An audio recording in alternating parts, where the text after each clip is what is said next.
나 옛날에 탄지로 어머니 성대모사 잘했는데 요즘 잘 되는지 모르겠다. 탄지로 이런 거 어머니 있잖아. 몇 번 안 나오잖아. 탄지로? 약간 이런 거 있잖아. 탄지로? 이래야 된단 말이야. 아, 맞. 이번 화는 귀멸의 칼날 원작에 대한 스포가 다수 포함되어 있으니 이 점 유의 바랍니다. 안 친한 사람들의 영화로 친해지기 안친 영친 19화 귀멸의 칼날 무한열차 지금 시작합니다. 성우시네요. 감사합니다. 연기와 연출에 관심이 많은 코코입니다. 반갑습니다. 연출과 비평에 관심이 많은 정원이라고 합니다. 안녕하세요. 오타쿠 예린입니다. 안녕하세요. 오타쿠 예린님. 네. 죽지도 않고 또 왔어요. 저희가 이제 또 게스트로 모셨죠. 네, 이제 예린님과 함께하는 건 세 번째 녹음이고 벌써 그쵸. 그렇게 됐네요. 또 왜 예린이냐 왜? 이걸 먼저 답변을 드려야죠. 그렇죠. 방금 말한 거 아닌가요? 이거와 더불어서 이제 이분이 어떤 전공을 하시는 분야가 네. 이것과 멀지 않다. 아 우선은 첫 번째 대학에서 애니과를 나오셨죠. 정말요? 그렇습니다. 아, 그리고 현재는 영상 이론을 공부하고 계시고. 그렇습니다. 그 진짜 이거를 하려고 오셨네요. 그렇죠. 하나 더 있어요. 지금껏 달려오셨네. 하나가 더 있어요. 하나가 더 있어요? 현재는 물의 호흡을 익히기 위해서 검도를 배우고 계십니다. 아 진짜. 그렇습니다. 극한까지 갈고 닦고 있습니다. 마음을 불태우고 있나요? 그렇습니다. 아 네, 정말 잘 모셔왔네요. 네, 그래서 저희 안친영친이 크게 두 가지 파트로 나눠져 있잖아요. 네, 이제 한 달에 두 번 녹음을 하고 한 번은 이제 저희 고정 패널들끼리 그렇죠. 영화를 리뷰하고 두 번째 2차 녹음 때는 게스트 분을 모셔서 그분의 인생 영화에 대해서 얘기하는 시간을 가지고 있는데 네, 이제 예린님께서 이게 두 번째 포맷이었나요? 예, 그렇습니다. 이형입니다. 이형. 예. 전 금시초문. 제 저의 이형. 인생 영화는 무한열차인 건가요? 그렇게 됐습니다. 네, 아. 모르셨어요? 그거 모르고 섭외 받으신 이 거예요? 인생 영화였구나. 몇 번 보셨다고 하셨죠? 근데 5번 봤으면 그럼 인생 영화겠구나 싶어가지고 저도 그냥 다섯 별 그걸 안 했거든요. 5번을 보고 싶어서 본 게 아니라 네. 매주 주는 특전이 달랐어요. 음. 스고이. そうですか. 예. 소난다. 소데스네. 특전 5개를 다른 개로 다 받으신 거네요. 네, 일주일마다 다른 걸 줘가지고 어쩔 수가 없었어요. 그럼 이제 장기 기억에 좀 이 이야기들이 들어가 있나요? 그렇습니다. 이제 저 처음에 그 우부야시키가 가면서 한 명씩 이름 말하잖아요. 뭐 철수, 민수 이러면서 네. 그 순서도 외운 것 같아요. 우와. 대단하다. 우와. 대박. 같이 이렇게 대단하다. 뒷짐지고 가면서. 잠시만요. 아. 그러면 확인해 봅시다. 제일 많이 본 영화가 뭐예요? 그래서 무한열차예요. 아 진짜요? 4번 본 것도 있어요? 4번 본 거는 이것도 4번 본 거라고 쳐야 되나? 약간 입시 때 안달루시아의 개 이런 거나 4번 봤던 것 같은데. 그러게요. 안달루시아의 개보다 위인 거죠. 그러네요. 그러네요. 예린님의 이제 그 영화 순위에서는 이제 1위가 귀멸의 칼날 무한열차를 차지한 건가요? 아, 엄청난 오타쿠네요. 엠무가 꿈을 꾸게 하면 무한열차가 재생되나요? 꿈속의 꿈이네요. 네, 그래서 무한열차 자체가 네. 개봉된 지가 이제 4개월 차에 돌입을 했습니다. 벌써 그렇게 됐네요. 죽지도 않고 정말 랭고쿠처럼 살아있는 아직도 지금 상영을 하고 있어요. 랭고쿠 씨는 있잖아요. 저희 기억 속에서 영원하기 때문에 이 마음에, 결코 죽지 이 않습니다. 등에. 네. 예, 원피스식 논리죠. 함께 살아 숨기시기 때문에. 그럼요. 인간의 마음은 이어지기 때문에. 그럼요. 어찌됐든 제가 드리려던 요점은 뭐냐면 저희가 영화적 정보나 뭐랄까요 줄거리 같은 거는 좀 과감히 생략을 하고 컷! 귀멸의 칼날식 빠른 전개로 네. 영화 얘기를 하겠다라는 말씀을 드리면서 영화 얘기를 바로 하죠. 네, 이 영화는 크게 영화도 두 파트로 나눠져 있죠. 아 네. 첫 번째는 그렇죠. 무한열차에서 엠무라는 이 12하연 혈기 원톱 넨넨 코로리 엠무와 싸우는 게 첫 번째 파트고 두 번째 파트는 이제 상현삼 아카자와 랭고쿠의 싸움 네. 이렇게 크게 두 가지 파트로 나눠져 있는데 네네. 이제 두 번 보신 분 얘기 먼저 들어볼까요? 어떻게 봤냐고요? 예, 어떻게 보셨나요? 저는 일단은 첫 번째를 이제 아이맥스로 봤었을 거예요. 오. 저는 이제 집 앞에 아이맥스관이 있기 때문에 아세권이거든요. 그래서 이제 그래서 딱 봤는데 그때 처음 봤을 때의 그 뭐랄까 전율이 좀 아직도 남아 있긴 해요. 확실히 그 귀멸의 칼날 1기 그 애니판도 갈아 넣었다. 이건 정말 그 일러스트레이터들이 갈아져 있는 이 뼛가루들로 이제 만들어진 장면들이다라는 게 있잖아요. 이 극장판도 여전하더라고요. 극장판이 정말 돈을 많이 집어넣은 건지 일러스트레이터에 좀 열정이 있는 건지 굉장히 멋있는 연출들이 많았고요. 사실 근데 그게 다였어요. 네. 눈이 네. 즐겁다. 눈이 즐거운 영화였다. 아. 그리고 두 번째로 봐도 전 소신 발언하겠습니다. 눈이 즐겁다.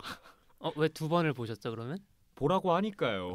이것 때문에 보신 건가요? 책무를 다하셨네요. 책무를 다한 거죠. 훌륭하네요. 네, 봤는데 훌륭하게 저는 해주었습니다. 제가 한번 안아드릴까요? 네, 저는 사실 드릴 말씀이 별로 없습니다. 그냥 재밌게 봤어요.까지밖에 저는 말씀을 못 드리겠어요. 말씀하신 부분이 어떤 작화적인 네, 부분. 그렇죠. 그러니까 작화로 절망을 끊었다. 그렇죠. 그 이야기가 아니라. 확실히 유포 테이블이 전에 도검 의인화 작품을 만든 적이 있어가지고 도검 묘사나 검술 액션 묘사에도 좀 일가견이 있고 네. 음식 묘사도 되게 잘하더라고요. 뭐 음식 묘사가 초반에 나오는 그 랭고쿠가 먹는 우마이! 그게 그 제육덮밥인가 그게? 제육 한식인가요? 불고기 덮밥인가 아무튼 뭐 그런 게 있어요. 아, 근데 밤에 보니까 진짜 맛있어 보이더라고요. 네. 맛있더라고요. 네, 먹어보셨나 봐요? 아니 제가 그 귀멸의 칼날 콜라보 카페를 다녀왔어요. 진짜요? 거기 가면 그걸 팔아요. 그 규동 도시락을. 네. 맛있더라고요. 어땠어요 그 카페는? 완전 궁금하네. 일단 음식 먹으러 가는 데가 아니고 굿즈 사러 가는 데기 때문에 그렇죠. 음식은 오타쿠 카페라는 것을 감안하면 맛있는데 네. 제 남편이 그런 걸 마지막으로 먹고 죽었다는 데는 납득할 수 없는 맛이었습니다. 이게 어디 레퍼런스죠? 그러게요. 남편이 있으신 줄 네, 알았어요. 저도 저는. 몰랐네요. 그래서 전 또 몰랐네요. 저희 남편분이 네. 사별을 하셨군요. 네, 알겠습니다. 마음도 어지러운데 이렇게 네. 안 그래도 힘든 시기에 그렇군요. 네. 네. 이제 이해했네요. 네, 잘 알겠습니다. 근데 얘기를 팍 돌려보자면은 그런 오타쿠류 카페들이 비싸요. 엄청 비싸요. 비싸죠. 네, 맛에 비해 되게 비싼데 맞아요. 거기도 그랬나요? 근데 생각보다 먹을만했어요. 제가 갔던 다른 작품 오타쿠 카페에서는 정말 먹을 수 없는 것이 나왔는데 여기는 그래도 가격이 반값이면 돈 주고 사 먹을 맛이었어요. 저는 정말 깜짝 놀랐던 게 저희 학교 앞에 원피스 카페가 있었어요. 근데 프랑키라는 캐릭터가 네. 콜라가 원료 뭐라고 해야 돼? 콜라가 소스라고 해야 되나? 콜라가 소스인 게 뭐죠? 콜라로 이제 움직이거든요. 콜라가 약간 동력? 엔진오일 같은 에너지원? 느낌. 에너지원이에요. 네. 그래서 음식 소스가 아니라 음식 소스가 아니고 거죠. 네. 연료거지 연료. that's right. 하이. 네. 소데스. 근데 이 콜라가 진짜 그냥 마셔봤는데 콜라거든요. 이 콜라가 3,000원 하더라고. 그거 보고 학을 뗐습니다, 진짜. 또 그런데 가면 뭔가 기념품 같은 걸 주지 않나요? 기념품 같은 걸 사야죠. 그 제가 갔던 데는 뭔가 줬어요. 특전을 진짜요? 하나씩. 그걸 받으러. 그렇군요. 콜라를 입으로 마시는 게 아니라 마음으로 마셨어야죠. 프랑키처럼. 그러니까 이게 가슴을 열고 이렇게 마셨어야지 3,000원 값을 하는 건데. 그렇게 마음이 다친 분인 줄 몰랐네요. 정말 정원님은 어떻게 보셨어요? 네, 저는 3번 본 사람인데요. 네. 우선은 처음에는 약간 진짜 책무로 봤어요. 이게 어찌됐든 너무 많은 흥행. 네. 그때 당시 100만을 넘은 영화가 딱 2편 있었는데 네네. 올해 기준으로 그게 이제 소울이랑 귀멸의 칼날, 무한열차 이렇게였는데 이제 이동진 평론가 분도 보시고 하니까 이거 봐야 되는 거구나. 엄청난 봤죠. 이야기가 숨어 있겠구나. 네, 귀멸의 칼날의 애니메이션 만화책을 보지 않은 채로 이렇게 네. 보러 갔습니다. 누가 누군지도 모르겠어요. 사실 이 3명은 왜 티켓 값을 내고 타는 건지 아닌지도 모르겠고. 시작하자마자 갑자기 타잖아요. 그렇죠. 난데없이. 그리고 뭐 머리가 화려한 사람이 있대. 근데 막 도시락 먹고 있는 거. 먹고 있는데 무슨 진짜 머리가 유희왕이에요. 그니까요. 듀얼 엄청 잘하게 생겼는데. 근데 또 이야기가 이상한 게 막 악당이 2명이 나오는 거야. 맞아. 이게 영화 한 편으로 봤을 때 기승전결이 있어야 되는데 그쵸, 두 번째가 악당이 나오자마자 뭐야 이거 사족인데 싶은 거지. 그죠. 근데 사족은 개뿔 하이라이트죠. 그죠. 그렇습니다. 정말 되게 오랜만에 어떤 전율 같은 걸 느낀 것 같아요. 말씀하신 대로. 맞아요. 근데 이게 뭐랄까요? 조금 더 다른 어떤 스토리텔링에서 얻는 것보다 감각적으로 되게 즐거웠던 게 뭐 연출력도 연출력이지만 그 색감 자체를 저는 아예 처음 본 거였단 말이에요. 귀멸의 칼날의 색감 자체를. 근데 이거를 되게 좋은 화질로 영사기로 보니까 네. 이 사람이 색을 보고 이렇게까지 어떤 인상을 받을 수가 있구나를 되게 오랜만에 느꼈어요. 그 따스한 전구 조명 너무 좋지 않아요? 네, 그 전구 그쵸, 조명도 그쵸. 너무 훌륭하고 그 귀멸의 칼날 특유의 이 속성들 있잖아요. 불의 네네. 호흡, 물의 호흡에서 나오는 그 그 느낌이 이펙트들. 예, 팩트들 그 일본 민화에서 보는 그 파도 맞아요. 약간 그런 느낌으로 이제 그렇죠. 처리를 하잖아요. 네, 그거에서 우선 감동을 느꼈었고 두 번째는 이 탄지로의 성우 연기가 대단했어요. 네, 제가 너무 좋아. 목소리 연기를 듣고 이렇게까지 좀 감정이 요동친 적이 있었나 싶을 정도로 되게 많이 인상이 깊었었고 세 번째로는 이 랭고쿠라는 캐릭터가 네. 처음 본 사람도 알겠는 거예요. 이 캐릭터 많이 나온 캐릭터가 아니고 되게 여기서만 메인인 캐릭터인 것 같은데 맞아요. 보신 분들이 함께 보신 분들이 꺼이꺼이 우는 거예요. 모르는 사람들이. 내가 언제 이렇게 허구의 인물이 죽는 걸 보고 많은 사람들이 우는 걸 본 적이 있었나 싶었고 하루 만에 시집 가서 하루 만에 과부됐죠. 그렇죠.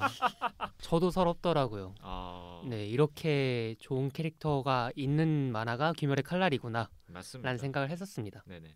두 번째, 세 번째 봤을 때는 엠무 파트에 대해서 약간 의문이 생기더라고요.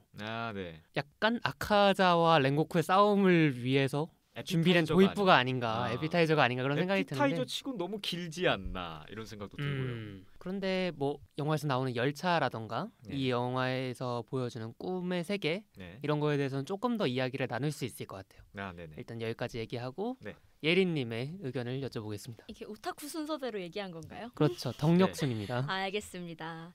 저는 5번을 봤는데 사실 저도 정원님이랑 비슷한 루트로 제가 5번을 본 게 웃긴가요? 아니요. 대단하다는 경외의 웃음이었어요. 감사합니다. 상현처럼 느껴져서 강하죠. 5번이나 드시다니.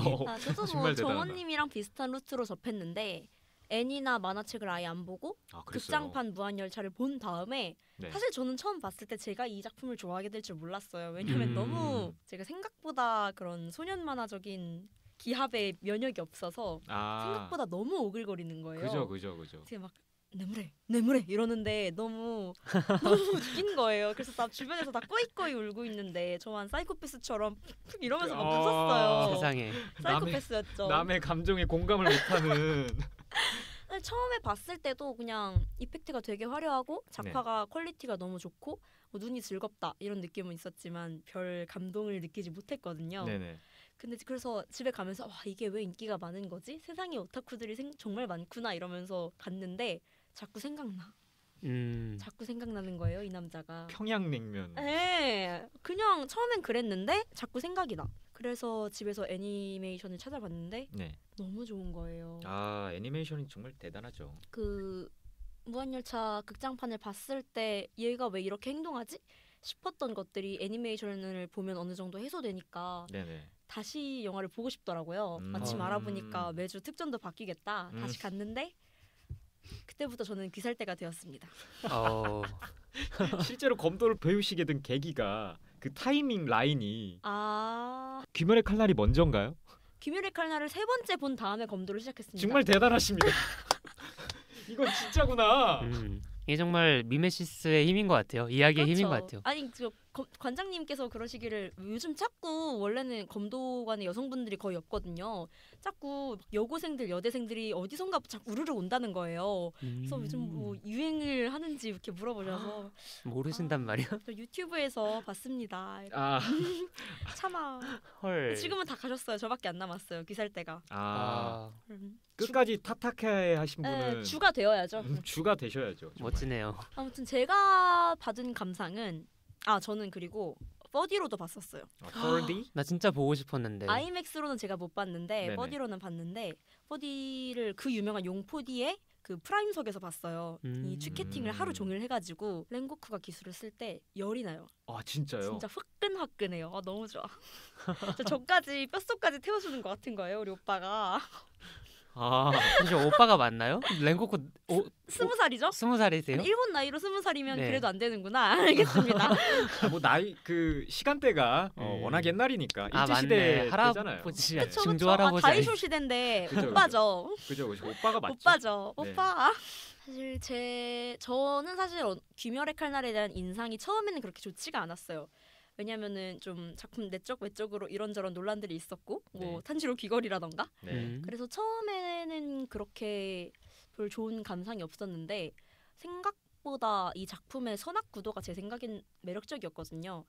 왜냐하면 귀멸의 칼날은 어느 정도 선과 악이 되게 명확하게 나눠진 작품이잖아요. 그렇죠. 그 대립 구도가 음. 되게 이향 대립적이고 좀 어설프게 너희가 지키고 있는 가치가 진짜일까 하고 비꼬는 캐릭터를 넣는 것보다 차라리 정의는 정의대로 두고 악은 악대로 두는 게 생각보다 깔끔했던 것 같아서 그래서 좀 일본 애니메이션 특유의 그 어설프게 그 정의를 흐트러뜨리는 캐릭터가 없어서 그 얕은 철학보다는 차라리 생략하고 나가는 게 낫지 않았나 싶었던 것 같아요. 맞아요. 그때 부산행 편에서 그 좀비학에 대해서 정원님이 말씀하셨잖아요. 좀비학의 4단계. 사실 그 일본에서도 그 마왕의 4단계 같은 게 있긴 있거든요. 제가 정확히는 잘 모르지만 4단계라고 하면 이제 4가지의 계보인 거죠. 계보가 있죠. 뭐 절대악이 있고 나는 원래 이러고 싶지 않았어 하는 마왕들이 있고 막 그렇게 계보들이 계속 이제 빌런들이 계속 나뉘는데 그런 거에 대해서 어느 정도 좀 피로감을 느끼시는 분들이 귀멸의 칼날을 보고 좀 그래 튜닝의 끝은 순정이지 하면서 그렇죠. 많은 좀 통쾌감을 좀 느끼시는 것 같아요. 그리고 귀멸의 칼날의 특이점이라고 하면은 이 혈기 자체가 어찌됐든 네즈코를 제외하면 무조건 인간을 먹었기 때문에 생존을 할 수 있는 상태인 거잖아요. 네, 맞습니다. 그런 의미에서 악이라고 볼 수 있을 텐데 이 탄지로라는 캐릭터는 늘 측은지심이 있단 말이죠. 이 혈기라는 애들을 잡을 때마다. 근데 동시에 이 만화는 한 번도 그런 처벌에 용서를 해준 적이 없어요. 늘 처벌이 확실했었단 말이에요. 맞아요. 근데 이것 또한 어떤 소년 만화의 변화처럼 볼 수도 있을 것 같아요. 어설프게 막 용서를 한다거나 아니면 알고 보니 배신자, 막 알고 보니 착한 놈 이런 전개보다도 그죠. 확실하게 말씀하신 대로 이양 대립 구도를 만들고 그거에 대해서 하되 친절함으로 주인공의 어떤 호감도도 잡고 또 약간 성선설 느낌도 좀 내고 그렇죠. 하는 게 귀멸의 칼날의 특징으로도 볼 수 있을 것 같습니다. 맞아요. 주인공 하니까 좀 요즘 오타쿠들이 생각보다 성장형 주인공을 못 견디는 것 같더라고요. 맞아요. 소위 말하는 그 민폐 캐릭터들이나 캐릭터가 미성숙한 모습을 보이는 것을 좀 용납하지 못하는데 탄지로 같은 경우에는 정말 능력과 힘의 문제였던 거지 정신적으로 미성숙한 모습을 보였던 적이 거의 없단 말이에요. 그렇죠. 뭐 한 번 그 네즈코를 선택할 것이냐 사람을 구할 것이냐 그 위기에서 어버버 하긴 했지만 그때도 네즈코가 그냥 뻥차고 자기를 희생해서 잘 됐고 그래서 좀 요즘 사람들이 정말 불편하지 않게 편하게 볼 수 있던 작품이었던 것 같아요. 근데 요즘 오덕이 아니라서 그런지 몰라도 요즘 오타쿠들은 고인 오덕이라서 그런지 몰라도 오타쿠들은 이래서 요즘 오타쿠들은 네. 꽃머말 좀 하겠습니다. 네네. 탄지로란 캐릭터에 대한 불만이 저는 좀 있는데 있으세요? 저는 일단 탄지로를 무척 좋아합니다. 네. 근데 어찌 보면 탄지로에 대한 불만이 아니라 내러티브에 대한 불만인 거죠. 그렇죠. 소년 만화든 아니든 어떤 캐릭터의 미성숙함이 저는 필요하다고 생각하는 편이에요. 이를테면 질문을 드리고 싶은데 탄지로의 약점이 뭔가요? 탄지로의 약점이요? 우로코다키처럼 말하면 되나요? 판단이 느리다 이러면서 배려심이 너무 많아서 혈기를 뵐 수 없다. 근데 잘 배잖아. 판단가 오소이 이러면서 우로코다키처럼 말하면 되는 거군요. 근데 그 막 판단이 느려. 너무 넌 착해 이러면서도 목은 성성성 잘 자르고 댕긴단 맞아요. 말이죠. 자른 다음에 어루만져 주잖아요. 그죠. 애프터 서비스죠. 애프터 서비스만 있을 뿐 성성성 자르고 이제 그랬구나만 해주는. 근데 저는 이 만화가 좀 지나치게 착하다는 인상도 받아요. 이 만화의 잔인함에 대비했을 때, 비교했을 때, 약간 저는 자연스럽게 비교되는 게 그 강철의 연금술사도 비슷한 구조의 내러티브를 가지고 있잖아요. 그렇죠. 어떤 점이냐면 자기 동생이 이제 비인간적인 존재가 되었는데 얘를 되돌려 놓을 것이다. 그렇지. 근데 동시에 여기서는 어떤 과정이 전개가 되냐면 이 에드워드 엘릭이라는 어떤 천재 소년이 자기의 시간의 흐름을 거스르고 생명을 컨트롤해가지고 자기 엄마를 되돌리려는 과정 중에 이제 동생이 그렇게 사고에 휘말려가지고 그렇죠. 갑옷에 영혼이 갇힌 거란 말이에요. 맞습니다. 근데 이 스토리가 전개될수록 에드워드 엘릭이 자기는 한낱 인간임을 인정하고 그렇죠. 자기가 자연의 일부임을 인정하면서 어찌됐든 깨달음을 통해서 이렇게 문제를 해결하는 얘기잖아요. 그렇죠. 미숙한 주인공이 성장을 해가는 거죠. 이미 능력은 완성이 돼 있지만. 그렇죠. 근데 귀멸의 칼날 같은 경우에 이미 너무 탄지로가 완성형이라는 생각이 들어요. 이미 그렇죠. 보살이야. 귀멸의 칼날은 어떻게 보면 오히려 인격적인 면은 완성이 돼 있고 힘을 그렇죠. 완성시켜가는 과정이잖아요. 네, 맞습니다. 그 무한열차 부분에서도 딱 나오죠. 그 무의식의 끝에 들어가 봤더니 평온, 하늘 힐링. 있고 무슨 뭐 정령 빛나는 정령들이 들어간 나타나가지고 사람까지 구마를 시켜버리는 가족이 몰살당한 친구가 그쵸. 무의식이 이 정도면은 정말 가정교육을 잘 받았구나. 정말 바보 같다는 생각이 좀 저는 들었거든요. 그런가요? 좀 바카미타이 같은 생각이 들었는데 저만 그랬나요? 보면서 좀 답답하다. 그러니까 성성성 잘 자르고 댕기는데 그 와중에 좀 저희가 이런 얘기를 좀 하긴 그렇지만 괜히 이제 쟤는 왜 이렇게 착한 척을 하지? 하는 친구 있잖아요. 얘는 착해요. 근데 약간 착해요. 얘 무의식을 봤잖아 우리가. 맞아요. 그냥 무의식까지 보여주는, 그러니까 우리 입장에서는 화면으로 보여주니까 이 사람이 어떤 사람이구나를 진짜 이게 만나보고 결정하는 게 아니라 보여주는 거란 말이죠. 여기에서 현실과 치환하면은 나 이런 짓 해, 나 이렇게 착해, 이렇게 보여주는 느낌이란 말이지. 그래서 쟤는 왜 이렇게 나 착해 강조만 하는 거야 이런 생각이 들었다. 코코스님 무의식 재평가 시급합니다. 라고 할 뻔. 뭐야 저게? 라고 할 뻔. 예린님은 4D로 보셨잖아요. 그렇습니다. 어떤 정의로운 냄새를 느끼셨나요? 탄지로 앉아서. 사실 탄지로가 후각으로 다른 사람들의 정서나 기분 상태는 물론 인성까지 파악을 하잖아요. 그렇죠. 조금 다른 얘기긴 한데 그 좀 후반부를 보면 탄지로가 기우를 보면서 저 사람은 무슨 생각을 하는 거지? 이렇게 의문을 가지게 되는 장면이 있는데 네. 그 탄지로의 능력을 생각해 보면은 정말로 기우는 그때 아무 생각을 안 했겠구나. 그렇구나. 정말로 아무 생각을 안 했겠구나. 탄지로가 정말 착한 인물인 건 맞는데 이 작품이 탄지로의 시점에서 진행되는 거지 탄지로도 좀 의도치 않게 너무나도 선량하고 올곧은 발언으로 타인의 영린을 건드린 적이 좀 있잖아요. 네. 너무 착하고 올곧기 때문에 오히려 다른 사람을 좀 킹받게 하는 그리고 유곽편에 나오는 빌런들인데 그 친구들도 좀 스포일러지만 좀 최대한 줄이자면 탄지로네도 가난했고 거기 나오는 빌런들도 인간 시절에 가난했단 말이에요. 네. 그래서 탄지로가 걔네들을 보면서 나도 자칫하면 저렇게 될 수 있었겠다. 우리 집도 가난했는데 이런 독백을 하긴 해요. 그래서 탄지로가 인격적으로 완성될 수 있었던 건 어떻게 보면 탄지로가 선량함을 타고났기도 하지만 그런 어려운 환경에서도 이끌어주는 부모님과 우애 좋은 형제 자매들이 있었기 때문이라는 걸 본인도 자각은 하는 것 같아요. 그래서 다른 사람이 왜 자신처럼 선하지 못하지? 이렇게 좀 킹받게 하는 캐릭터는 아니었던 것 같아요. 그렇군요. 방금 말씀하신 그 유곽편의 안타고니스트 오니가 약간 이 탄지로 네즈코의 흑화 버전이라고 할까? 그렇죠. 그렇죠. 약간 대칭적인 캐릭터로 나오잖아요. 그죠. 이런 거를 작가분께서 원작자분께서 굉장히 잘한다는 생각이 드는데 네.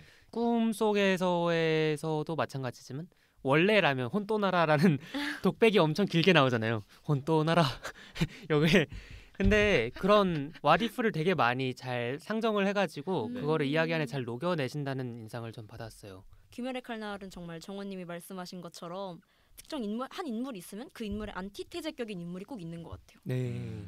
사실 꼭 정확히 1대1로 대응을 하는 게 아니더라도 저는 어떻게 보면 제니츠도 가족을 만들고 싶다는 욕구가 되게 강한 인물이잖아요. 네. 그냥 맨날 길 가는 여자한테 매달리는 것 같아 보여도 원래는 도시에서 고아로 커서 가정을 꾸리고 싶은 욕구가 큰 인물이고 그래서 저는 어떻게 보면 제니츠랑 그 TV 애니메이션판 마지막 그 루이의 욕망도 어느 정도 비슷하다고 생각했어요.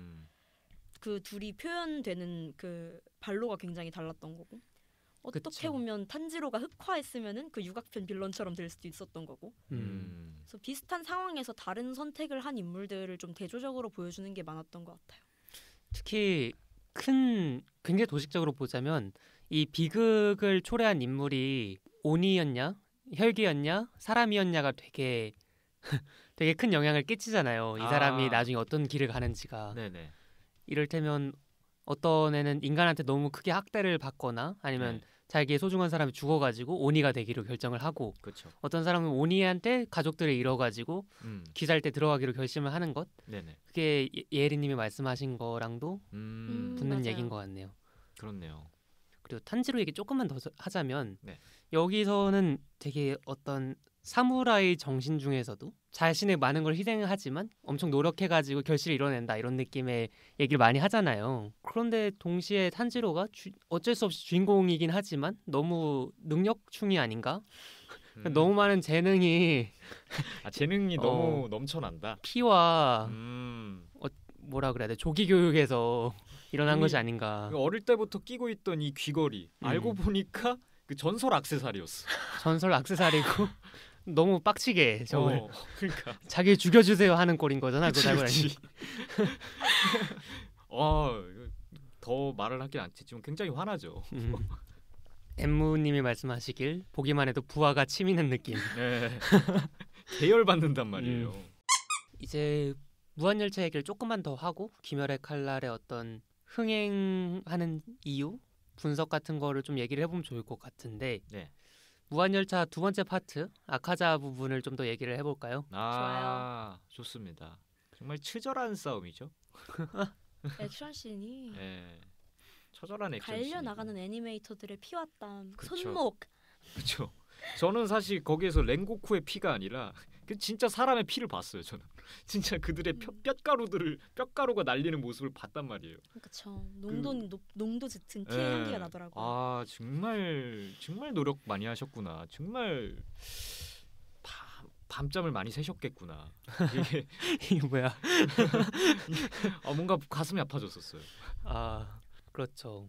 정말 작화도 가장 훌륭한 지점인 것 같고 되게 드라마틱하게 느껴질 수 있었던 지점은 랭고쿠란 캐릭터를 우리가 만난 지가 얼마 안 된 시점이었는데 그렇죠. 이 싸움 안에서 랭고쿠라는 인물을 굉장히 잘 보여주고 있다는 게 흥미로웠고 또 아카자라는 인물의 특이 행동 같은 것도 되게 그 캐릭터를 매력적이게 하는 것 같았어요. 그렇죠. 맞아요. 적한테 오니가 되라고 하는 거 자체가 조금 이전에 봤던 혈기들이랑은 다른 양상의 그렇죠. 행동인 거잖아요. 정작 탄지로를 죽이러 갔는데 탄지로는 안 잡고 캐스팅만 하다 돌아오잖아요. 그죠. 그리고 약간 그런 캐릭터들이 있어요. 약간 일본 만화격에서 약간 조금 굉장히 강해. 근데 엄청 강하진 않아. 그런데 약간 좀 이해가 안 가는 모습들을 보여주는 그런 빌런들이 보통 무투파거든요. 이게 보통 무투파야. 딱 이러는데 그런 캐릭터의 정석을 정말 오랜만에 본 것 같아서. 그렇군요. 실눈캐는 사기캐고 그렇죠. 사이코패스 성향을 가진 애들은 무투파다.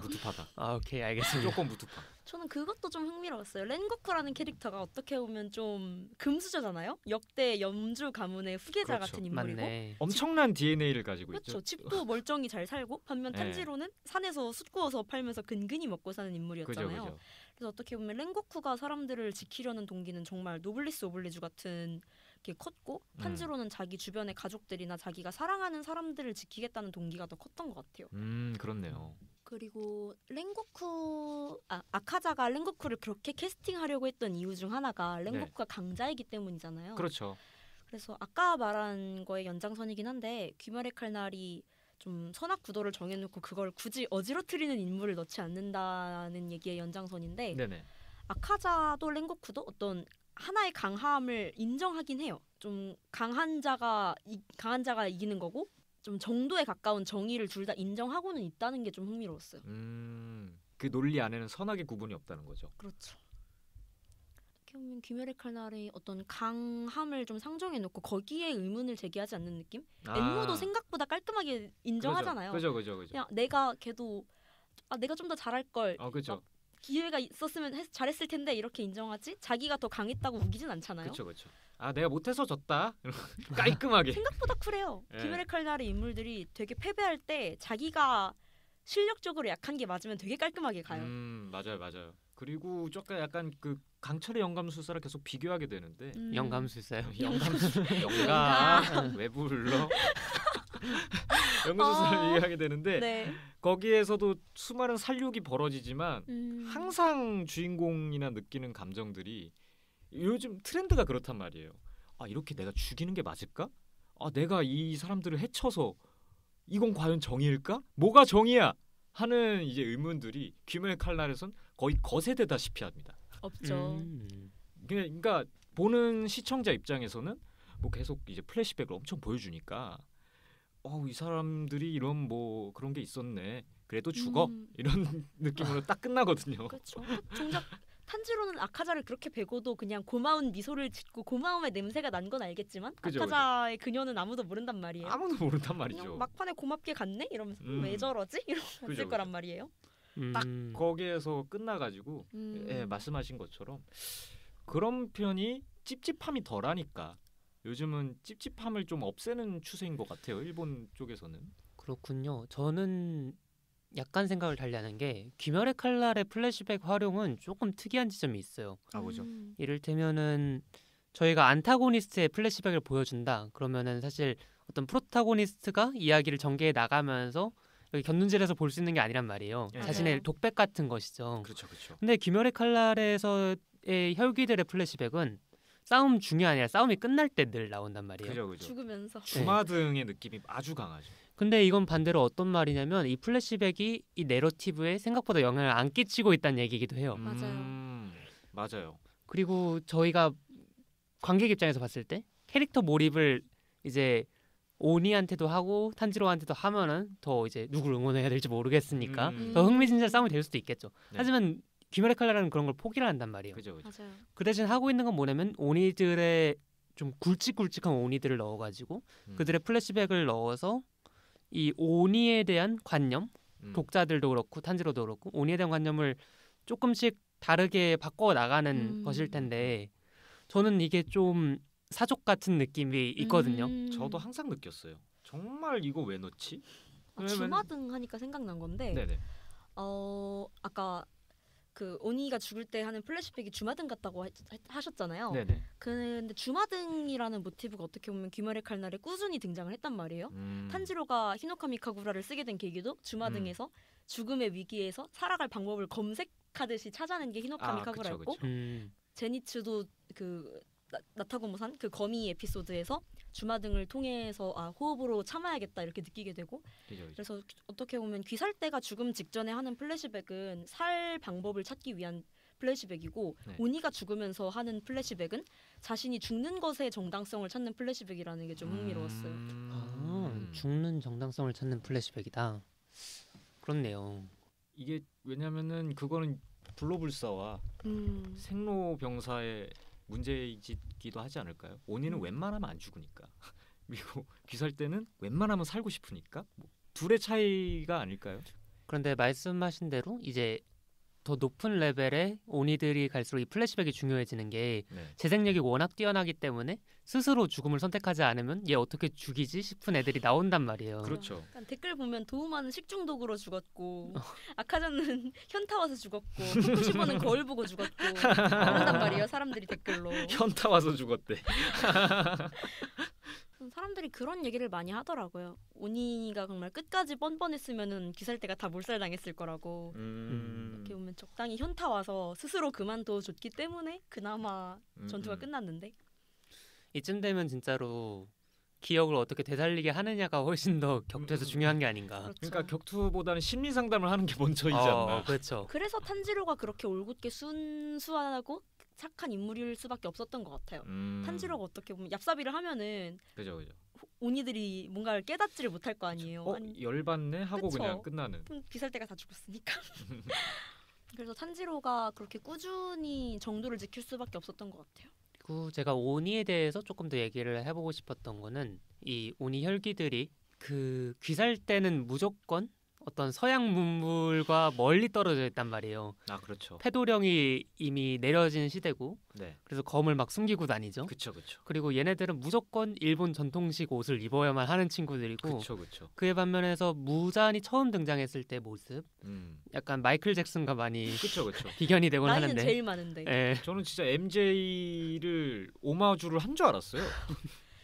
그래서 무잔이 아직까지 살아 있었다면 인스타그램 했을 거다 이런 얘기가 제일 네. 최신 문물을 잘 따라요. 그러네요. 정작 귀살대들은 기차도 모르는데. 그렇죠. 기차를 모른단 말이에요. 그 굉장히 좀 시사하는 바가 크죠. 그리고 막 이 조선 사람들이 처음에 경복궁에 정구 나타났을 때 괴물이라 그랬잖아요.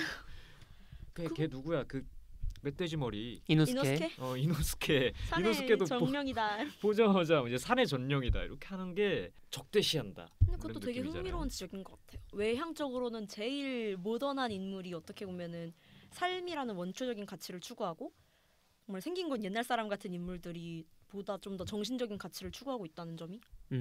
그리고 이런 묘사가 의식적인 건지 무의식적인 건지 모르겠는데 이러한 이미지적인 차이가 되게 진보적으로 서양 문물을 채택하려는 일본 세력과 이 전통주의적 세력의 대립처럼 보이게 해요. 그러게요. 그렇지 않나요?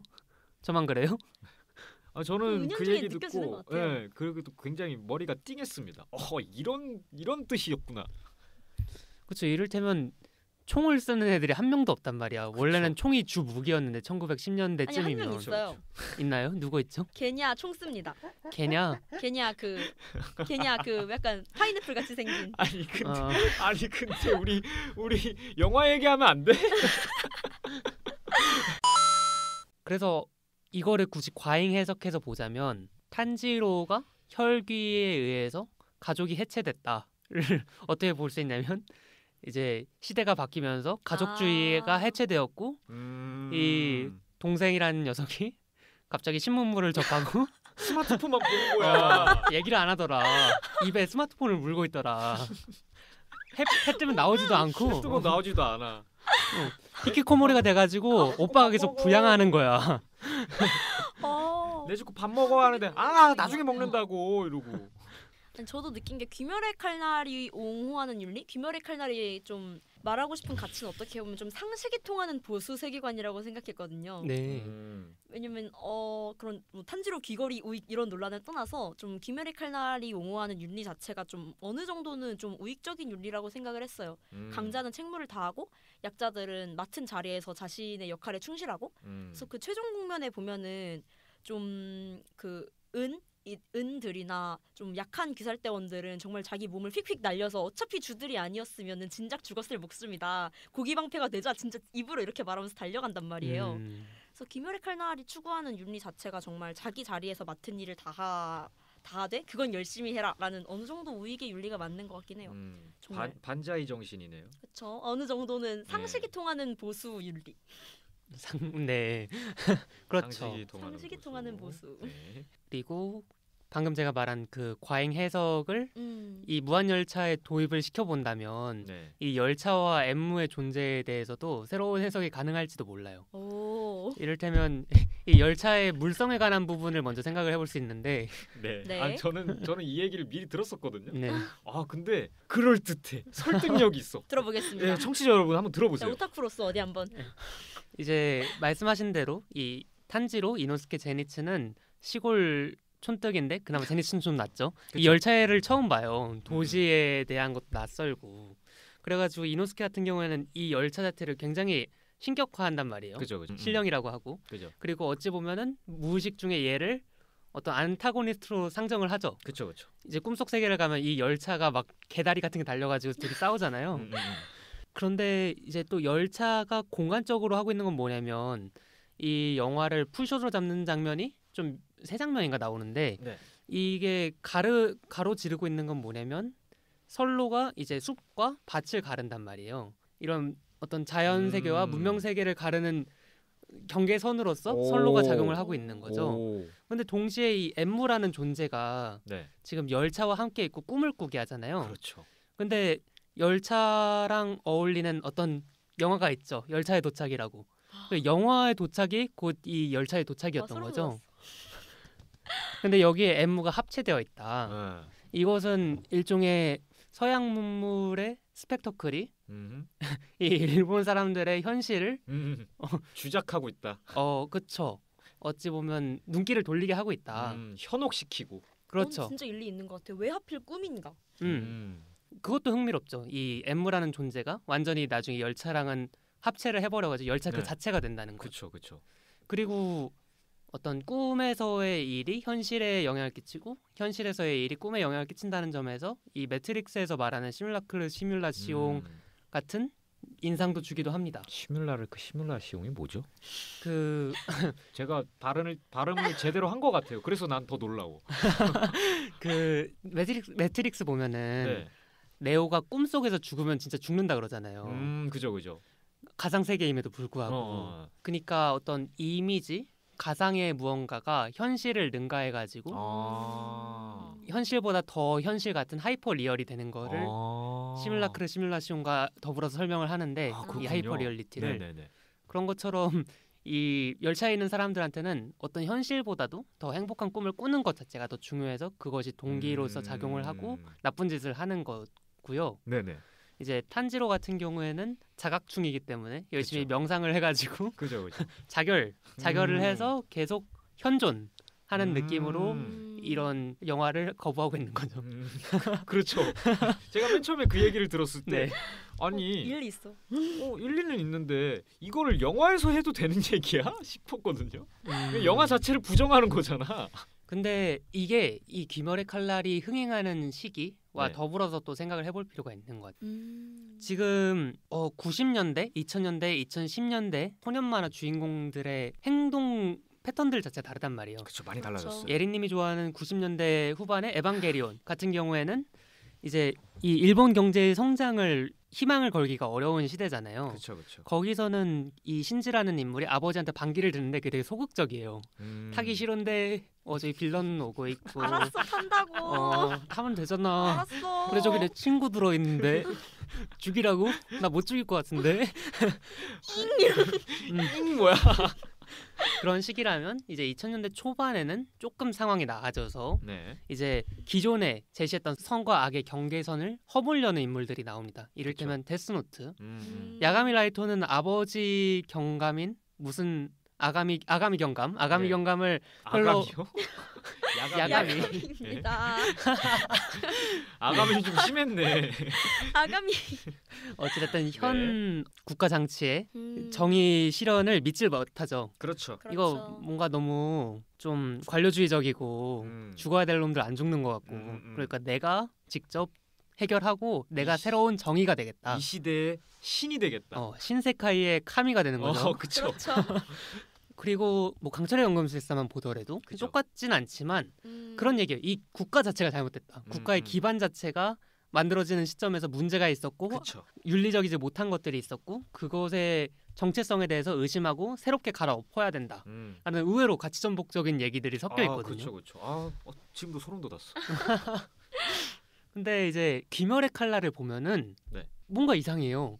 왜냐면 열정을 강조를 하면은 꼰대 소리를 듣는 세대란 말이에요. 그렇죠. 시대란 말이에요. 일본에서도 특히. 그렇죠. 근데 동시에 이 귀멸의 칼날은 엄청난 막 노력, 정의, 열정을 강요하면서도 모든 세대의 전폭적인 지지를 받았단 말이에요. 그렇죠. 근데 이거를 마치 많은 분들이 소년 만화가 부재를 했는데 이 왕도의 소년 만화가 나타났기 때문에 세카이계에 질려있던 사람들이 내가 그리워하던 소년 만화? 개꿀 이런 식으로 접근을 하는데 네. 저는 이거에 대해서도 좀 유의미한 지적이라고 생각해요. 네. 근데 의문점이 있는 게 그러면 소년 만화들, 왕도 만화들이 없었냔 말이에요. 그 왕도 만화를 찍어내는 그 공장이 점프인데 그렇죠. 그렇잖아요. 그렇죠. 그만큼 기획자들이 답이 없었냐는 거죠. 거기에서 클리셰는 다 만들어줬단 말이죠. 저는 근데 그렇게 생각하지 않거든요. 나이히어로 아카데미아가 왕도가 아닌가요? 아니죠. 아니. 맞죠? 왕도가 맞죠. 네, 블랙클로버도 왕도죠. 그렇죠. 어떤 직선형, 성장형 소년 네. 만화들이 있었단 말이죠. 그리고 심지어 지금 원피스는 연재하고 있습니다. 그렇죠. 원나블에서 유일하게 남은 생존자. 네, 생존자가 있거든요.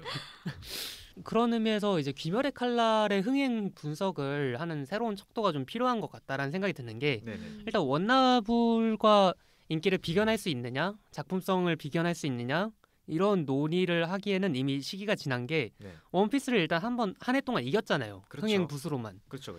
그리고 좀 원나블이라는 프레임 자체가 올드하다 할까? 이미 많이 올드해져 버렸죠. 그리고 많은 걸 아우를 수 없는 한계 지점이 있는 게 점프에서 어찌 보면 생산해낸 그런 프레임이기 때문에 그렇죠. 일본 만화 전체를 아우르기엔 좀 어려운 지점들이 있고 네. 그렇기 때문에 귀멸의 칼날 왜 흥행했을까? 저는 왜냐? 이번 거 준비하면서 되게 많이 생각을 해봤는데 네네. 결국에는 무한열차에서 뚜렷하게 느낀 거지만 네. 이거는 결국엔 노스텔지어인 것 같아요. 근데 이 노스텔지어가 단순히 다이쇼 시대를 그리워하는 이 부흥기를 그리워하는 일본이 아니라 어떤 전 세계가 공유하는 존재했었다가 부재하는 무언가가 있기 때문에 이 만화가 흥행한다는 생각이 전 들거든요. 네. 단순히 나루토나 블리치처럼 동양적인 색깔이 있었기 때문에 흥행하는 게 아니라 네. 지금 이 시대가 부재하고 있는 무언가를 귀멸의 칼날이 가지고 있다는 거죠. 그것이 바로 열정인가요? 열정에 뭐라고 해야 될까요? 뭐가 있을까? 이 일본의 무사도가 되게 현 시대에 공명하는 무언가를 갖고 있다는 생각이 전 들었거든요. 왜냐면 이 귀살대란 존재들 자체는 은닉하고 있는 존재들이에요. 그렇죠. 공식 기관이 아니라 비공식 기관에서 이렇게 존재하는지 안 하는지 못하는 유령들과 싸우는 존재들이란 말이에요. 그렇죠. 이렇게 목숨 걸고 싸운다고 해도 누가 알아주는 것도 아니고 이렇게 열정해도 온이들 너무 세고 발리기 십상이고 그냥 매일매일 죽을 수도 있다라는 생각을 가지고 살아가는 존재들인데 죽으면 개죽음이야. 근데 얘네들한테 열정을 하고 있다는 거지. 그렇죠. 부당한데요? 이것이 그렇죠. 부당하고 어찌 보면 되게 허무주의적으로 갈 수 있는데 네. 이것이 굉장히 낭만화돼 있단 말이야. 그렇죠. 제가 생각하는 귀멸의 칼날의 장점 중 하나는 이 만화가 진행 과정이 있다라는 거예요. 이게 전 되게 이상한 지점이라고 여전히 생각을 하는데 어떤 캐릭터가 만화에서 어느 공동체의 전직을 입영이 될 때 그 네. 시험 자체를 되게 재밌게 다루는 만화들이 많단 말이에요. 닌자 그렇죠. 시험. 그렇죠. 중급 닌자 시험이 어찌 보면 나루토의 그 뭐랄까 너무 인기를 재밌어요. 끌어와준 중추죠. 네 맞아요. 그런 중추 같은 챕터인데 여기에서는 오직 이 탄지로의 성장 그렇죠. 깨달음에만 초점이 가 있단 말이에요. 그렇죠. 그러면서 이 동기들을 좀 부각을 시켜줄 만도 한데 동기들이 맞아요. 엄청 나중에 돼서야 나오잖아요. 맞아요. 그리고 뭐 오니와 싸울 때도 마찬가지지만 이 전략들 자체가 되게 중요하게 나와요. 오니의 능력은 무엇이며 얘는 어떻게 이걸 파악을 했으며 이걸 어떻게 공략을 할 것인가? 그러니까 되게 자세하게 나온단 말이에요. 근데 이게 막 트렌디한 설정이 아닌 것처럼 전 느껴지거든요. 맞아요. 그렇죠. 귀멸의 칼날 전투는 좀 유독 주인공이 적을 각계격파하는 느낌이 아니라 레이드처럼 돌아가지 않아요? 좀 오니 하나를 다구리하는. 마지막에 네. 그렇죠. 그것도 그렇네요. 되게 이상한 지점이죠. 그래서 여기서 막 중계하잖아요. 스포츠 중계. 맞아. 까마귀가 날아다니면서. 그렇군요. 몰랐었네. 그놈의 까마귀 정말. 어쨌든 제 생각은 그렇습니다. 정리를 하자면 귀멸의 칼날이 어찌 보면은 어린 세대들한테 어필이 될 수 있는 이야기가 아닐 수 있는데 전 세대에게 어필이 되었고 또 전 세계에 어필이 되었다. 그쵸. 근데 이것을 어떤 다이쇼 시대의 부흥기를 그리워하는 일본 혹은 어떤 정석 소년 만화의 왕도가 오랜만에 나왔다라는 것 명제만으로는 설명하기 어려운 지점들이 존재한다를 말씀을 드리고 싶었고 그 빈 부분. 네 이제 아마 6학편이 끝나면 한 번 더 리뷰를 할 텐데 네네. 그때쯤에 저희가 좀 더 답변을 갖고 오면 어떨지 좋아요. 기대를 해보겠습니다. 좋습니다. 그리고 저는 사실 이 귀멸의 칼날이 흥행해서 너무 잘 됐다는 생각이 들어요. 제 얘기를 한번 들어보세요. 네, 저 동의합니다. 네. 저도요. 그게 좀 약간 제가 뭐 일본 만화계에 그 어떤 뭐 경제에 대단한 뭐 지론을 가지고 있다거나 뭔가를 많이 알고 있다거나 그렇진 않습니다. 근데 제가 언젠가 그런 얘기를 들었었어요. 원펀맨 아시죠? 네, 그 애니화에서 굉장히 잘 됐잖아요. 그리고 원펀맨 1기는 주목을 받았던 가장 큰 이유가 귀멸의 칼날과 같아요. 작화가 엄청났어요. 작화가 엄청나가지고 흥행을 꽤 했어요. 그런데 원펀맨 2기를 보시면 아시지만 아예 제작사가 다른 데로 넘어가고 작화가 아예 그냥 반토막이 난 거예요. 애니메이션 얘기인 거죠? 애니메이션 지금? 네. 맞습니다. 애니메이션 1기, 2기가 아예 그냥 퀄리티가 차이가 너무 나 버리는 거예요. 하이큐 생각나네요. 하이큐. 그럼 왜 그러지? 하고 이유를 들어봤어요. 이유를 네. 들어봤는데 일기를 했는데 작화에 쓴 돈만큼 흥행을 그렇게 했는데도 잘 안 나왔대요. 수익이 잘 안 나왔다는 거야. 그래서 2기는 퀄리티가 낮을 수밖에 없었던 거죠. 그렇게 생각을 해보면 귀멸의 칼날이 이렇게 1기도 잘 돼서 흥행을 했고 이제 무한열차도 흥행을 했어요. 생가치로도 이기고 생가치로도 이겼어. 그러면은 이제 남은 귀멸의 칼날도 좋은 퀄리티를 유지할 수 있지 않을까. 그리고 다른 우리가 작화 좋은 만화들도 이제 또 기대해 볼 수 있지 않을까 하는 생각이 들더라고요. 두 가지를 말씀드리고 싶은데 일단은 이 애니 제작이 크게 두 가지 틀인 것 같아요. 네. 일명 씹덕물 네. 같은 걸 만들어가지고 네네. 완전 팬층한테서 돈을 좀 캐오던가 쪽쪽. 네, 소수한테서 큰 돈을 빼오던가 아니면 말씀하신 것처럼 원펀맨 1기나 네.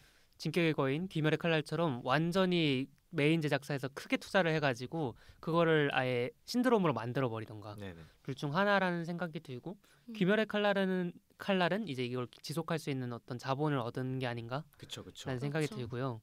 원펀맨에 대해서도 얘기를 좀 해보고 싶은 게 이 네네. 만화는 어찌 보면 포스트 소년 만화 같은 느낌이 있단 말이에요. 그렇죠.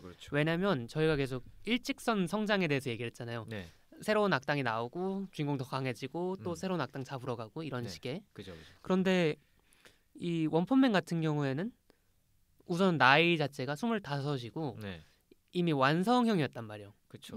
육체적으로나 정신적으로나 힘이 너무나 완성돼 있는 음. 존재였기 때문에 뭐랄까 성장 자체가 없고 어찌 보면 사토리 세대를 연상케 하는 자기의 먹고 사니 좀 적당히 챙기면서 히어로는 취미로만 하고 어떤 이런 사회적인 맥락에서 자신을 바라보질 않는다는 거죠. 그런 점에서 이런 만화야말로 제가 생각하기에는 네. 저희 세대를 대표하는 스토리텔링을 가진 만화라는 생각이 들어요. 그런 면에서 다시 한번 귀멸의 칼날이 되게 이상한 만화다라는 생각이 전 들거든요. 그렇네요. 네. 누가 기살 때 하라 그러면 하겠어요. 그러니까 그러니까요. 목숨 걸고 그 열정을 강요하면은 정말 말씀하셨던 것처럼 꼰대가 되고 부정적으로 다가오기 마련인데 왜 귀멸의 칼날을 볼 때는 저 꼰대라는 생각이 들지 않을까요? 신기하네요. 사실 귀멸의 칼날에 등장하는 리더들도 뭐 네. 오부야시키라던가 그 주인공 스승 우로코다키 네. 그런 분들도 어떻게 좀 곱게 들으면은 되게 꼰대 같은 사람들이잖아요. 그쵸. 자기는 앉아서 온화하게 명령만 하고 아니면 이렇게 주인공 배 퍽퍽 때리면서 똑바로 하라고 화내고 그쵸. 막 바위 깨라 그러고 내가 너 때는 이러죠. 나이도 많지도 않아 생각보다. 맞아요. 젊어요. 근데 생각보다 그게 거부감이 하나도 안 들더라고요. 연출을 조금만 다르게 했거나 탄지로가 조금만 삐딱하게 들었으면 되게 재수가 없었을 캐릭터들인데 그래서 참 신기했어요. 어떻게 보면 꼰대 같은 메시지를 듣는 사람들도 꼰대 같지 않게끔 풀어나가는 이유가 뭘까? 진짜 이거는 정말 냄새 같은 건 것 같아요. 만화가 가지고 있는 전반적인 선한 아우라 때문에 저는 이 우길기 논란도 되게 많이 갈 수 있을 거라고 생각을 했는데 생각보다 조용해졌잖아요. 그렇죠. 그것도 조금 이상하다는 생각이 들었고 근데 또 참 그렇네요. 정말 이상한 만화네. 정말 진짜 냄새라고 밖에 표현할 수 없는 게 있는 것 같아요. 정말 특정 연출을 어떻게 했다, 특정 캐릭터가 어떻게 행동했다로는 설명하기 어려운 맞아요. 거부감이 안 들고 그냥 보는 사람 기분이 좋은 그런 만화였던 것 같아요. 소격화가 되기 좀 어렵다고 생각을 하기도 해요. 그러니까 조금 이렇게 딱 보면서 이거는 현실과의 이게 어떤 연결점을 그 무의식적으로 찾는다거나 그렇다기보다는 그냥 애초에 도깨비가 나오고요. 칼에서 참격이 아무렇지도 않게 나와요. 이미 비현실적이야. 거기서 무슨 말을 하던 무슨 꼰대 같은 멘트를 하던 그냥 그래 그쪽에서 그 열심히 해야지 화이팅 남의 일이 돼버린다는 거지. 약간 그런 느낌도 있을 것 같긴 해요. 소격화가 되게 어려웠다는 얘기를 들어보니까 제 지인이 했던 말 중에 귀멸의 칼날의 서사 구조가 되게 좀 연극 같다는 얘기를 해준 적이 있었어요. 사실 무잔이 상현들 다 끌고 가가지고 푸른 피어나 그만 찾고 귀살 때 본거지부터 쌓았으면은 한 300년 전에 털었을 것 같거든요. 이미 털었죠. 그렇네. 그런데 굳이 한 명씩 내보내서 귀살대 측에서도 한 팀 내보내고 그런 식으로 좀 정말 모형정원에서 연극하듯이 진행한다는 느낌을 받았어요, 저도. 그래서 그쵸. 말씀하신 소격화가 되게 어렵다는 부분이 정말 이 만화를 만화로서 몰입하게 만들지 이거 현실이었으면 재수없었다 이런 생각이 별로 안 드는 것 같아요. 그러니까 진짜 저희가 이제 리뷰를 할 때나 이렇게 말을 제대로 할 때나 생각해 보니까 꼰대 같은 메시지에 꼰대 같은 멘트인데 하는데 우리가 실제로 볼 때는 그런 생각을 아예 안 했단 말이죠. 그래서 약간 뭐 왜 그럴까 이렇게 잠깐 생각을 해봤을 때 그럴 수도 있겠다. 그런 비현실성이 어떤 설정 구멍처럼 안 느껴지고 되게 의도한 것 같기도 해요. 그냥 다 이렇게 만화 보면서 뭔가 개연성이 떨어져도 만화니까 이러고 넘어가는 게 있잖아요. 그렇죠. 또 귀멸의 칼날은 어느 정도 의도적으로 갈등 구조나 선악 구조를 좀 플랫하게 펴버린 경향이 있기 때문에 맞아요. 아까 무잔 얘기가 잠깐 나와서 생각났는데 네네. 무잔이 얘기하는 불멸이랑 귀살대가 얘기하는 불멸이 되게 다르잖아요. 그렇죠. 이거랑 정말 똑같은 내용이 나오는 일본 문학이 있어요. 뭐죠? 미시마 유키오의 금각사라는 작품인데 금각사에 이런 구절이 나와요. 뭐죠? 금각사가 일본에 금칠돼 있는 되게 아름다운 절이에요. 이렇게 보면 뭐 문화재 같은 거죠. 근데 주인공이 그 금각사를 불태워 버려야겠다는 생각을 하면서 인간은 개체가 여럿 있기 때문에 한 명을 죽인다고 멸할 수 없지만 금각은 거기에 있고 거기에 있는 완전 불멸한 것이기 때문에 태워버리기만 하면 멸할 수 있다 이런 말을 해요. 이게 토르 라그나로크잖아. 그렇네요. 아스가르드는 장소가 아니라 사람이야. 그렇죠. 이런 주제의식이 생각보다 옛날 작품에 되게 많더라고요. 이거 보면 저는 귀멸의 칼날 보고 금각사를 읽었는데 이거 귀멸의 칼날 아니야? 이러면서 그럴 수 있어요. 어느 정도 일치하는 부분이 있네요. 인맥상통하는 부분들이. 그리고 또 미시마 유키오라는 작가가 옛날에는 되게 좀 서정적인 작품을 쓰던 사람인데 그 사람이 되게 그 일본 우익사관에 심취해가지고 할북 자살했어요. 천황폐하 만세 막 군대 부활해야 한다 이러면서 그러면서 그 인간 실격 쓰신 분 누구지? 이회수 선생님. 일본 사람이에요. 일본 사람이에요? 인간 실격 이회수 선생님 쓰지 않으셨어? 인간 부끄러움이 많은 삶을 살았습니다. 그래요? 아니 죄송합니다. 그 사람한테는 집에서 글만 쓰니까 우울하니까 밖에 나가서 운동해라 이렇게 꼽주기도 하고. 이회수는 장애인간 쓰셨구나. 다자이 오마츠사무. 다자이 오사무 맞아요. 다자이 오사무한테 집에서 글만 쓰니까 그렇게 울적한 거 아니냐. 나가서 운동이 벌크업이나 해라. 이렇게 말을 했고 미시마 유키오가 그런 좀 군국주의 사상에 빠지면서 본인은 실제로 벌크업을 되게 많이 했어요. 진짜요? 그분이 어떻게 보면 무잔이랑 되게 비슷해요. 어릴 때부터 체격이 되게 왜소했고 몸이 연약해서 체육도 못했고 그런 자신에게 컴플렉스가 엄청 많았는데 군국주의를 접하면서 벌크업도 하고 천황폐하 만만세 하면서 군대를 부활해라 하고 군중들 앞에서 연설을 했는데 아무도 안 들어주는 거예요. 뭐야? 이러면서 그래서 킹받아서 할북자살하고 그래서 할북자살을 했는데 천황은 좀 막상 부담스러워했대요.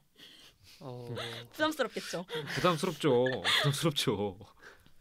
되게 무잔 같네 이 생각을 했었어요. 근데 마지막으로 다시 이 무한열차 얘기를 하자면 네. 무한열차가 굉장히 훌륭한 지점은 결국에는 이게 귀멸의 칼날에 멀리 돌아왔다 진짜. 아니 왜냐면 이게 아우르는 얘기거든요. 그죠. 귀멸의 칼날의 요약본이 좀 무한열차라고 생각을 해요. 맞아요. 그래 인간의 정신과 이 오니의 육체 둘 중에 무엇이 강하냐 그리고 정말로 핵을 이루는 건 무엇이냐에 대해서 질문을 하고 그거를 궁극적으로 보여주는 게 결국엔 렌고쿠랑 이 아카자의 싸움인 거잖아요. 네네. 그리고 참 굳이 우부야시키가 그거를 초반과 마지막에 알려주죠. 인간은 결코 죽지 않는다. 인간의 마음은 최강이다 이런 느낌으로 얘기를 하는데 그거와 더불어서 여기 귀멸의 칼날에서는 유대와 어찌 보면 그 정신적인 유물이라고 해야 될까요? 정신적으로 이어지는 것 자체가 되게 중요하잖아요. 유산? 정신적인 유산. 그런 점에서 저는 무한열차를 뛰어넘을 수 있는 어떤 귀멸의 칼날 이후의 에피소드는 없다라고 생각하는 편이에요. 그렇군요. 동의를 안 하시나요? 아니요. 그렇진 않고. 저는 사실 만화책을 다 본 게 아니라서. 그 정신적인 유대랑 그 후대에 전해지는 마음 이런 게 주제의식인 거잖아요. 어떻게 보면. 그래서 저는 되게 잘 선택했다고 생각하는 게 이거는 무한열차 얘기는 아니지만 그 탄지로가 그 태초의 검객 제일 짱센 검객의 직계 후손이 아니란 말이에요.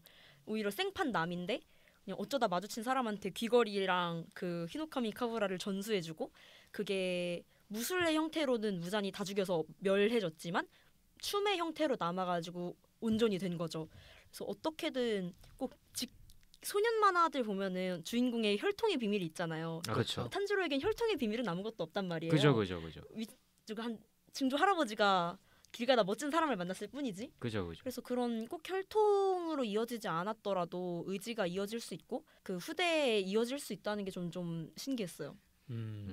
탄지로가 아무 혈통의 비밀이 없다는 게. 그렇네요. 그렇네요. 이 당장 소년 왕도물만 봐도 결국에는 파워 인플레이션 때문에 그렇죠. 파워 인플레이션이라는 말이 있잖아요. 가면 갈수록 이제 회차가 진행되면 진행될수록 주인공도 성장을 해야 되고 빌런들도 더 그러니까 빌런들이 더 세니까 주인공을 이기려고 그거를 더 이렇게 세게 해서 그걸 이제 해결할 수 있는 게 너는 사실 아빠가 개셌어. 맞아요. 근데 더 센 빌런이 나타났어. 넌 사실 할아버리도 개셌어. 이런 식으로 가는데 그렇죠. 이제 귀멸의 칼날은 그거를 이제 보기 좋게 깨뜨린 거네요. 그래서 저는 귀멸의 칼날이 왕도라는 거에도 동의를 살짝 못하겠는 게 귀멸의 칼날 좀 비판받는 지점이기도 하지만 결말이 귀멸의 약국이잖아요. 귀멸의 약국이요? 아 맞지. 타마요가 좀 사실 오니를 이렇게 칼로 썰어가지고 이기는 게 아니라 약물로 약체화 시킨 다음에 썰어서 이겨요. 그러면서 타마요가 이런 얘기를 해요. 너를 이기고 싶으면 너보다 강해지는 게 아니라 너를 약하게 만든 다음에 이기면 그만이다 이런 말을 해요. 그래서 왕도 소년 만화가 빌런도 점점 강해지고 주인공도 점점 강해지는 거라면은 귀멸의 칼날은 오히려 강해진 빌런을 이렇게 내려가고 점점 약해지고 주인공은 점점 강해져서 좀 중간에서 만나는 구조인 것 같거든요. 그래서 저는 귀멸의 칼날이 그렇게 왕도적인지도 잘 모르겠어요. 그러면 왕도에 대해서 잠깐만 정의를 하고 가면 좋을 것 같은데 네네. 지금 이거는 어느 논문에서 발췌를 해온 거거든요. 네네.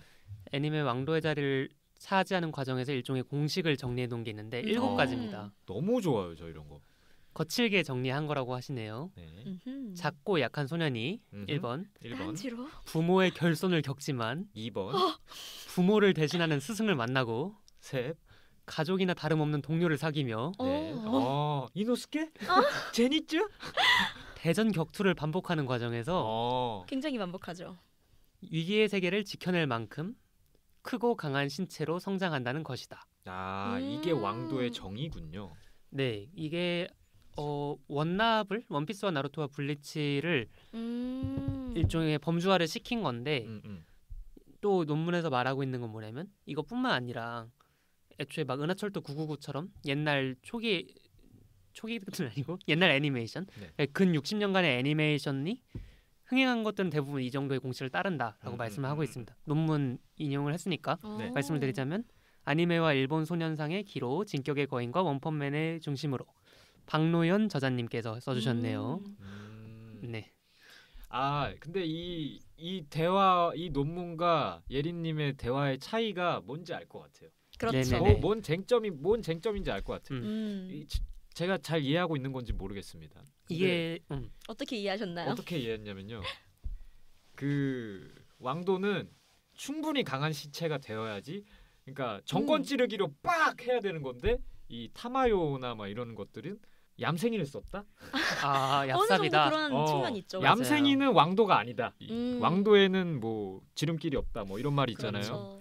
그래서 또 비슷하게 생각했던 게 일본 만화들 보면은 필살기를 되게 중요시해요. 그렇죠. 좀 찔끔찔끔 기술 쓰다가 뭐 아버지가 물려주신 우리 가문에 내려오는 정권 찌르기로 다 이겨버린단 말이에요. 그죠. 그래서 사람들도 귀멸의 칼날에 숨겨진 히노카미 카구라 13형에 대한 기대를 굉장히 많이 했어요.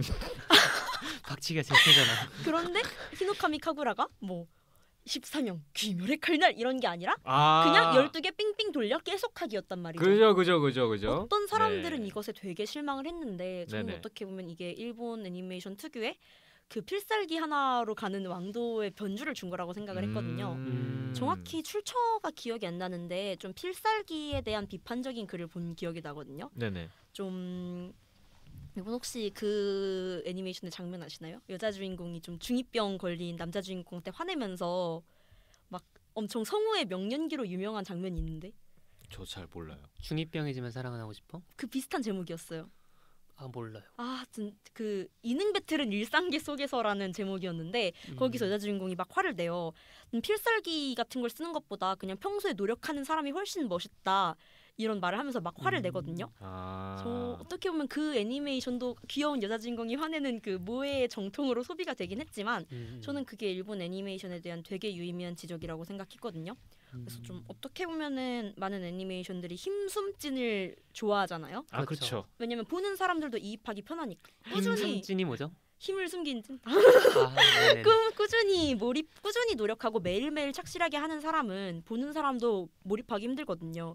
맞아요. 그런데 평소에 찌질하게 있고 평소에 별거 안 하다가 뭔가 중요한 순간에 팍 폭발해서 이겨버리는 사람은 보는 사람에게도 뭔가 나도 저렇게 될 수 있다는 부풀림을 준단 말이에요.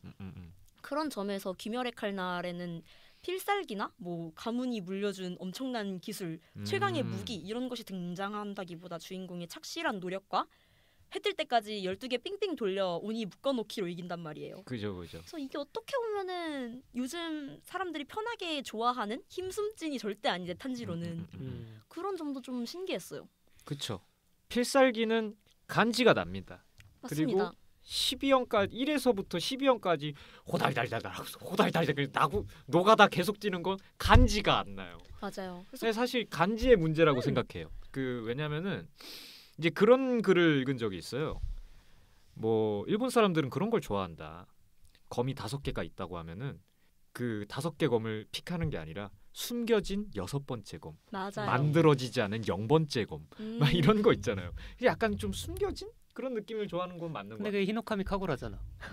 호흡으로 치자면 5개의 호흡만 있었는데 알고 보니 태초의 호흡이 있었고. 그죠. 네. 그죠. 딱 그 간지의 포인트는 그거란 말이야. 그래서 어느 정도는 사실 귀멸의 칼날도 장사를 하려면 타협해야 하니까. 그렇죠. 조금 정리를 하고 싶었던 게 네.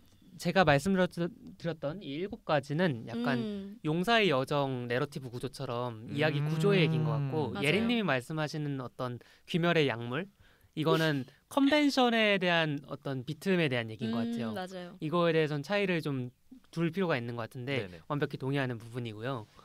그리고 진짜 이상하네요 이 만화. 그렇죠. 레이드 하는 것도 파워 밸런스라는 게 안 맞기 때문에 가능한 거잖아요. 그죠. 이 혈기란 존재들이 너무 오래 살았고 너무 많은 인간을 먹었고 너무 많이 단련을 했으니까 여기서 제일 센 놈들이 와도 여러 명이서 해도 못 죽이더라. 그래서 약물 주입해야지. 이런 거 자체가 좀 저는 이게 이 귀살대 이미지랑 맞나 싶은 부분이 있어요. 특히 약물 부분이 어떤 과학적인 기술 도입이라고는 대원복 단단하게 만들어준 것밖에 없으면서 갑자기 화학을 엄청 잘하는 애가 있어가지고 그렇게 이긴다는 것 자체가 조금 의아하긴 합니다. 의아하긴 하지만 어쨌든 좀 그런 좀 처절함의 부분에 대해서는 어느 정도 니즈를 맞췄다고 생각해요. 그렇게 약물까지 써가면서 이렇게까지 하는구나. 근데 또 너무 일본 캐릭터들이 희생을 해서 죽으면서까지 희생을 하면은 카미카제를 연상시키는 부분이 분명히 있어가지고 안 할 수가 없죠. 그렇죠. 그 시노부가 죽는 지점도 그냥 자기가 약 중독된 상태로 몸으로 뛰어드는 거잖아요. 그렇죠. 그런 거 자체가 좀 너무 만자의 정신이 좀 많이 느껴지는 부분이 아닌가. 그렇죠. 무한열차에서도 사실 할복처럼 계속 죽는 장면이 나오는데 네. 그거를 한 장면만 이렇게 클로즈업으로 따고 나머지는 피그만 튀기는 장면으로 편집을 한 것도 좋은 선택이죠. 좋은 네. 선택이었다고 생각해요. 저는 그 자결 장면에서 탄지로 아버지가 환영으로 나와서 배워야 할 것은 이미 있다 이러잖아요. 저는 그게 너무 의아했어요. 아무리 살리고 싶어도 어떤 부모가 자식한테 당장 자결해라 이러나. 설정을 찾아봤는데 그것도 공식 설정이 정말 아버지의 환영이 아니라 탄지로의 무의식이 아버지의 형태로 나타난 거라고 하더라고요. 그렇네요. 생존 본능이. 그렇죠. 그렇게 아버지가 그런 사람은 아니었구나. 그렇게 만들어낸 빌드업을 보면은 그렇죠. 그 아버지의 환영이 아니라 내가 생각해낸 아버지의 모습이죠. 그래서 저는 그거 굉장히 감명 깊게 봤습니다. 하면서 그 꿈속에서 이제 엄마랑 아빠가 동생이 자기 욕하잖아요. 근데 우리 부모님 우리 가족은 그러지 않아. 모욕하지 마 이러는데 엔무가 패드립을 쳤죠 먼저. 그렇죠. 와 진짜 거기에서 확 느낀 것 같아요. 이 성우의 엄청남을 거기서 확 느낀 것 같아요. 맞아요. 미쳤죠. 네. 그 힘이 대단해요. 힘이 그 목소리 힘이 대단해요. 그리고 귀멸의 칼날 아까도 잠깐 얘기했지만 되게 가족주의적이에요. 아 엄청나죠. 이 모든 플래시백이 보면은 다 연인이거나 맞아, 가족인데 디즈니 가족 영화라고 중에서도- 해도 믿어. 진짜 신기하죠. 부모 친구 형제가 죽어서 기살 때 들어온 사람은 없어요. 다 없어, 가족 없어, 죽어서 없어, 기살 때 없어, 들어왔지. 맞아요. 그것도 되게 시대랑 맞지 않는 부분이 있다라는 생각이 들고 이것이 어떤 제가 말했던 근원적인 그리고 보편적인 노스텔지어 중 하나일 수도 있겠다라는 생각이 들기도 합니다. 뭔가 이세카이물이라든가 이런 데서 좀 피곤함을 느끼는 분들이 많단 말이에요.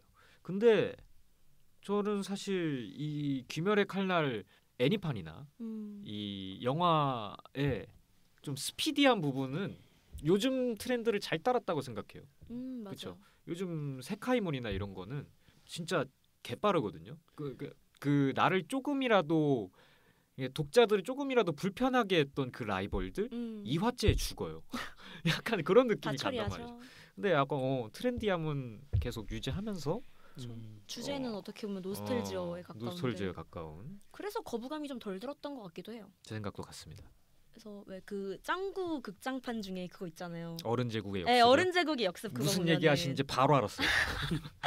과거를 추억하는 사람들은 오히려 엘리베이터 타고 편하게 올라가고 반면 미래를 되찾고 싶은 짱구는 계단으로 힘들게 뛰어가잖아요. 그죠. 그래서 그 오래 산 무잔이 모던보이처럼 하고 다니고 귀살대가 하카마 입고 하울이 입고 이러고 있는 것도 비슷한 대비를 주는 게 아닌가 싶기도 했어요. 그렇네요. 그리고 이와 비슷하게 탄지로와 렌고쿠가 과거를 어떤 이상적인 꿈으로서 회상을 한다면 이 제니츠랑 이노스케 같은 경우에는 자기가 원하는 어떤 일어나지 않은 미래의 무언가를 상상을 한단 말이죠. 그죠. 이것도 더불어서 생각해 볼 수 있을지도 모르겠네요. 미래 하니까 생각난 건데 이것도 좀 애니메이션 이후의 이야기이긴 한데 나중에 반점이 생기잖아요. 근데 반점이 생긴 사람들은 겁나 강해지지만 25살에 픽 죽고 그쵸. 근데 그 반점 발현된 사람들의 인물 리스트를 따져보면은 정말 삶에 미련이 안 남은 사람들만 발현이 됐단 말이에요.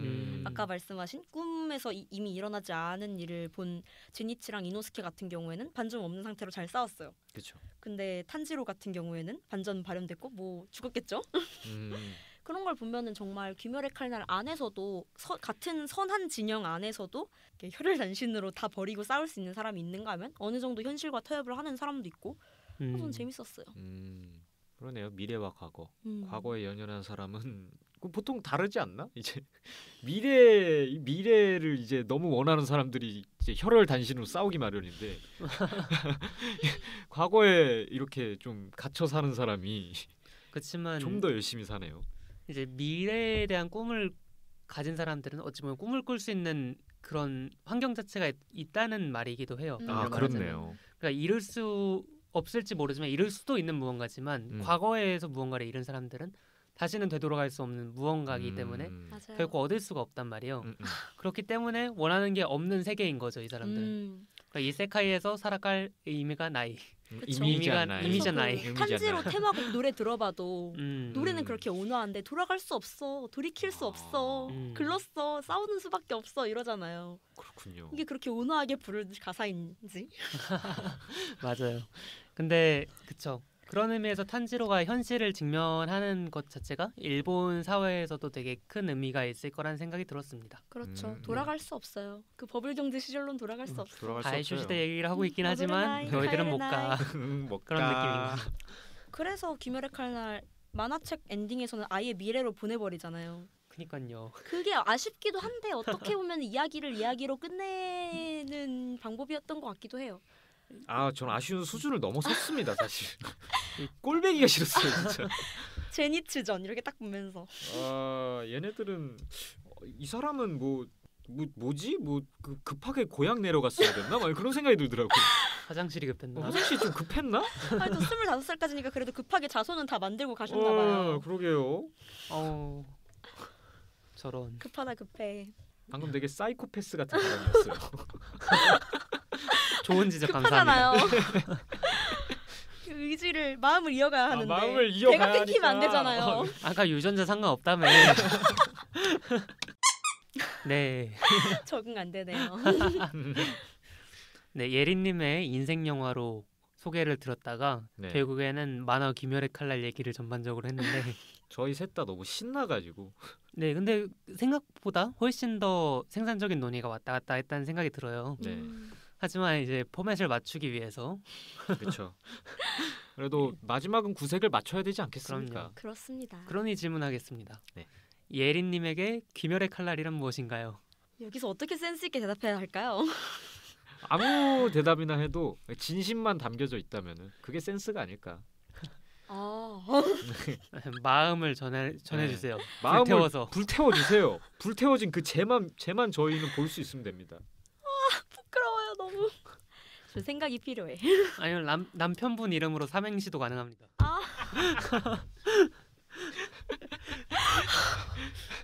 지금 이 남편 저의 지아비를 잃은 여인에게 너무 가혹한 거 아닌가요? 막 그래도 맞아요. 심적으로 고통이. 이래서 소극화가 안 된다는 거야. 원래는 지압이 사별하신 남편분 이름으로 삼행시 한번 지어볼게요. 이러면 좀 장례식장 가서 그 말.